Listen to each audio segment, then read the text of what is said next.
હા હું વિજયભાઈને કહી દઉં. હા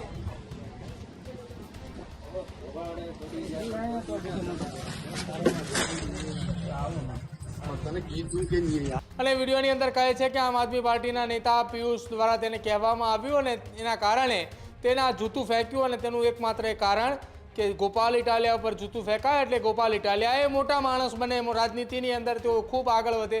ગોપાલ ઇટાલિયા સામે જૂતું ફેંકનાર સબ્બીરને અજાણ્યા શખ્સોએ માર માર્યો હોવાની વાત સામે આવી રહી છે. જૂતું મારનાર સબ્બીરના નિવેદન બાદ માર મરાયો હોવાની શંકા જે છે તે જોવા મળી રહી છે.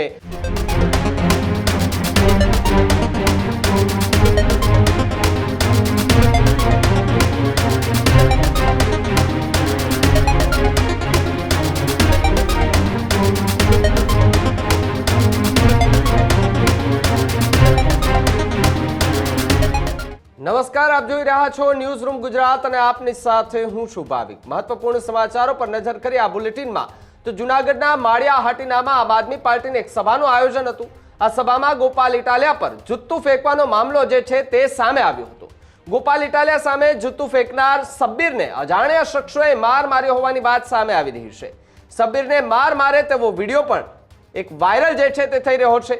વાયરલ વિડીયોમાં સબ્બીર કોઈ સાથે ફોન પર વાતચીત કરી રહ્યો છે અને અજાણ્યા શખ્સો કોણ છે તે અંગે એ માર મારી રહ્યા છે એ પણ એક સવાલ જે છે તે ઊભો થઈ રહ્યો છે. સબ્બીર કોઈ સાથે ફોનની અંદર વાત કરી રહ્યો છે, ત્યાં કેટલાક લોકો ઊભા છે અને એક વ્યક્તિ તેમને લાત મારે છે અને પછી કહે છે કે તને આવું બધું કોણે કરવાનું કહ્યું હતું. જૂતું મારનાર સબ્બીરના નિવેદન બાદ માર મરાયો હોવાની શંકા જે છે તે જોવા મળી રહી છે અને માર મારનાર વ્યક્તિ એમ પણ કહે છે કે તને કોણે આ બધું કરવાનું કહ્યું હતું. વાયરલ વિડીયો બાદ હવે પોલીસ શું કાર્યવાહી કરે છે તેની સામે સૌ કોઈની નજર જે છે તે જોવા મળી રહી છે. ત્યારે સોશિયલ મીડિયા પર સબ્બીરને માર મારતો એક વિડીયો જે છે તે હાલ વાયરલ થઈ રહ્યો છે. અને આ વાયરલ વિડીયો કે જેની પુષ્ટિ ન્યૂઝરૂમ ગુજરાત નથી કરતું, પરંતુ એક સવાલ જે છે તે ઊભો થઈ રહ્યો છે કે ભાઈ આ બધું કર્યું એટલામાં સામે પક્ષે કોઈ એમને માર માર્યો કે કેમ. હવે પોલીસની તપાસ પર નિર્ભર છે કે પોલીસને આ તપાસની અંદર કયા પ્રકારની કડીઓ મળે છે. માર કેમ મારવામાં આવ્યો તેને લઈને પણ એક સવાલ જે છે તે ઊભો થઈ રહ્યો છે. પ્રદીપ મારી સાથે ન્યૂઝ રૂમથી જોડાયા છે. પ્રદીપ, જે રીતે ગોપાલ ઇટાલિયા પર ફરી એકવાર જૂતું ફેંકાવાનો મામલો અને જૂતું ફેંકાયા બાદ જે વ્યક્તિ ત્યાં હતો જેમને કેટલાક લોકોએ પકડી પાડ્યો હતો એ સબ્બીરને ફરી એકવાર માર મારવામાં આવ્યો હોવાની વાત સામે આવી રહી છે અને વિડીયો પણ સોશિયલ મીડિયા પર વાયરલ થઈ રહ્યો છે. બિલકુલ ભાવિક, આજે વહેલી સવારે જૂનાગઢના માળિયા હાટીના સભાની અંદર જે જૂતું ફેંકનાર સબ્બીર હતો તેનો એક વિડીયો સામે આવે છે અને વિડીયોની અંદર કહે છે કે આમ આદમી પાર્ટીના નેતા પિયુષ દ્વારા તેને કહેવામાં આવ્યું અને એના કારણે તેને આ જૂતું ફેંક્યું અને તેનું એકમાત્ર કારણ કે ગોપાલ ઇટાલિયા ઉપર જૂતું ફેંકાય એટલે ગોપાલ ઇટાલિયા એ મોટા માણસ બને, રાજનીતિની અંદર તેઓ ખૂબ આગળ વધે. આ પ્રકારની વાત એ કરવામાં આવી અને તેનો વિડીયો સામે આવ્યો. જોકે વિડીયોની અંદર તેણે એમ પણ કીધું હતું કે મને 2 થી 3 લોકોએ માર પણ માર્યો હતો, મારી ફરિયાદ લખાવવા માટે હું આવ્યો હતો, પરંતુ મારી ફરિયાદ કોઈ લેતું નથી. આ પ્રકારના આરોપ તેને લગાવ્યા હતા. બસ એ જ વાત અને વાત બાદ હવે સોશિયલ મીડિયાના માધ્યમથી એક વિડીયો વાયરલ થઈ રહ્યો છે. આ વાયરલ વિડીયોની અંદર સબ્બીરે કોઈની સાથે ફોન ઉપર વાતચીત કરી રહ્યો છે અને દરમિયાન તેને માર મારવામાં આવે છે અને જે વ્યક્તિએ તેને માર મારે છે એ વ્યક્તિ એમ પણ બોલી રહ્યા છે કે તને આ બધું કરવા માટે કોને કહ્યું હતું.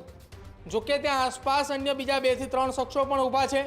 જે વ્યક્તિએ વિડીયો ઉતાર્યો છે એ સબ્બીરના કોઈ સગા અથવા સબ્બીરનો કોઈ મિત્ર હોઈ શકે તેવી શંકા છે. શંકા એટલા માટે છે કેમ કે આખી એ ઘટનાનો વિડીયો ઉતાર્યો છે અને એ દરમિયાન તે સબ્બીરની પાછળના ભાગમાં ઊભેલો છે.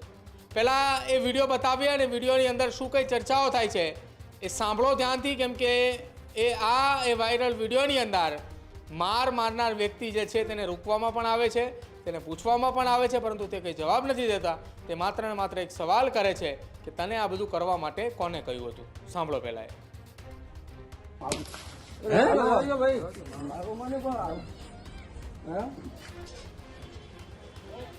હા હું વિજયભાઈને કહી દઉં. હા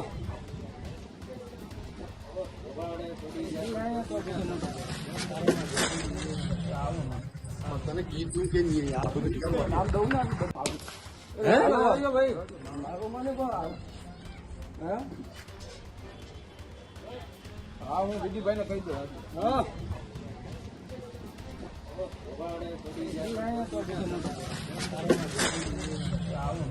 તને કીધું કે નહીં યાર તમે જે શખ્સને જોયા જે વિડીયોની અંદર દેખાઈ રહ્યા છે કે જે સબીરને માર મારી રહ્યા છે તેને વિડીયોની શરૂઆતમાં પણ માર માર્યો અને અંતે જ્યારે વિડીયો એ કટ થઈ રહ્યો હતો, વિડીયો રેકોર્ડિંગ બંધ થતું હતું, એ દરમિયાન પણ તેને માર માર્યો.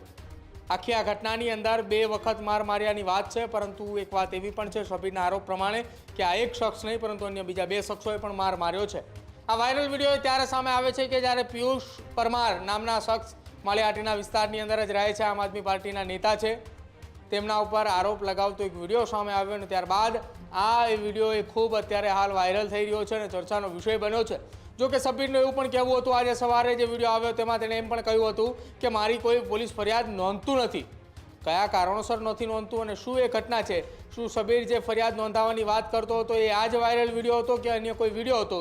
તેને લઈને પણ અત્યારે ચર્ચાનો વિષય જાગ્યો છે અને સાથે જ પોલીસ તપાસને લઈને અત્યારે ચર્ચાઓ જાગી છે કે આ કેસની તપાસ એ પોલીસ કઈ રીતે કરી રહી છે. કેમ કે જે વ્યક્તિએ જૂતું ફેંક્યું હતું એને માર મારવામાં આવે છે, એની ફરિયાદ ન લેતા હોવાનો આરોપ આપવામાં આવે છે અને આરોપની વચ્ચે વિડીયો પણ વાયરલ થાય છે. હવે જોવાનું રહેશે કે જૂનાગઢ પોલીસ આખી આ ઘટનાની અંદર કયા પ્રકારની કાર્યવાહી કરે છે અને જૂતું ફેંકનાર સબીર તેનું શું એ મુખ્ય કાવતરું હતું, કયા કોના કહેવાથી અથવા કેમ આ જૂતું ફેંક્યું હતું તેને લઈને હવે પોલીસ જ ખુલાસો કરે ત્યારે આખી વાતની અંદર સ્પષ્ટતા થશે કે હકીકતની અંદર વાસ્તવિકતા શું હતી. ભાવિક જી પ્રદીપ, ખૂબ ખૂબ આભાર જોડાવા બદલ અને માહિતી બદલ. તો જે રીતે ગોપાલ ઇટાલિયા પર આ જૂતું ફેંકવામાં આવ્યું હતું ને જૂતું ફેંકાયા બાદ અલગ અલગ ચર્ચાઓ જે છે તે થતી હતી. જામનગરની અંદર જ્યારે વિડીયો વાયરલ થયો ત્યારથી જ ગોપાલ ઇટાલિયાએ ગંભીર આરોપ પ્રતિ આરોપો લગાવ્યા હતા. ત્યારબાદ એ જ પ્રકારની ઘટના એ માળિયાહાટીનામાં પણ એ સભા દરમિયાન બની.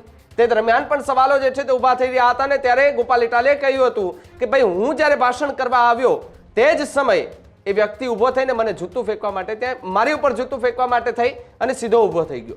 હું જ્યાં સુધી અહીંયા બેઠો હતો ત્યારે તો રૂડો અને રૂપાળો થઈને ત્યાં બેઠો હતો અને પછી અચાનક હું જ્યારે બોલવા આવું છું ત્યારે મારી ઉપર એટલે અમે એવું બધું કર્યું છે શું તે અમારા ઉપર જૂતા ફેંકાય છે. આ પ્રકારની વાત ગોપાલ ઇટાલિયા ત્યારે પણ કરતા દેખાઈ રહ્યા હતા.